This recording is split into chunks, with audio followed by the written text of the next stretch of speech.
suppose I only really have one line of questioning to pursue at this point, and that is, have you, as you've spoken about very eloquently here, the individual right of each person to be treated with dignity, and as we've also established from our early cross-examination, you hold to the position that the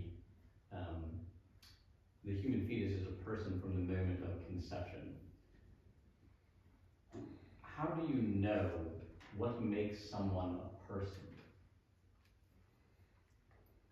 I would respond with, how do you know what not makes it a person? If the right to life is the most valuable and the highest form of right, it is better to risk keeping that which could be alive, or not having an abortion because it could be alive, and there's the possibility of it being alive, rather than saying, oh, well, we don't know if it is alive, and going ahead with an abortion. This is a very logical and fair response. My further question then would be, on what should a government's legal code base its definition of what makes a human person? That's a very good question.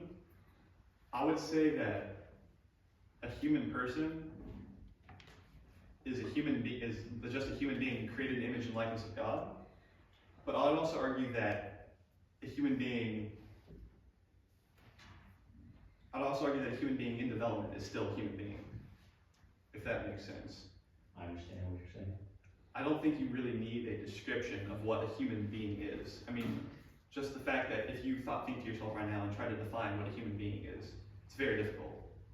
Like, can you put up sum up in words what a human being is? I agree that I cannot give a comprehensive definition of a human being, yet I feel that I could point to certain very tangible factors that involve making a human person, such as his ability to think, his ability to speak, his ability to laugh, his ability to interact in an intelligent way with his environment. I would say that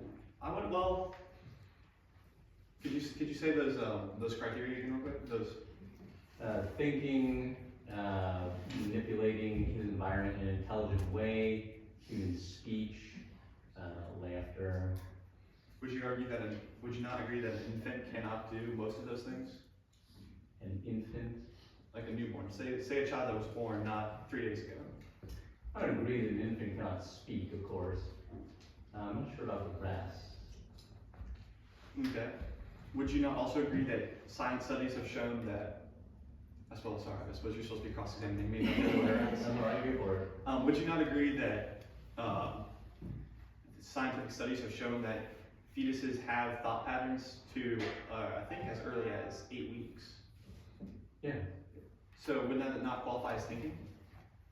Well, it certainly is a kind of thinking. I don't know anything about how these thought patterns are comparable to other lower level life forms.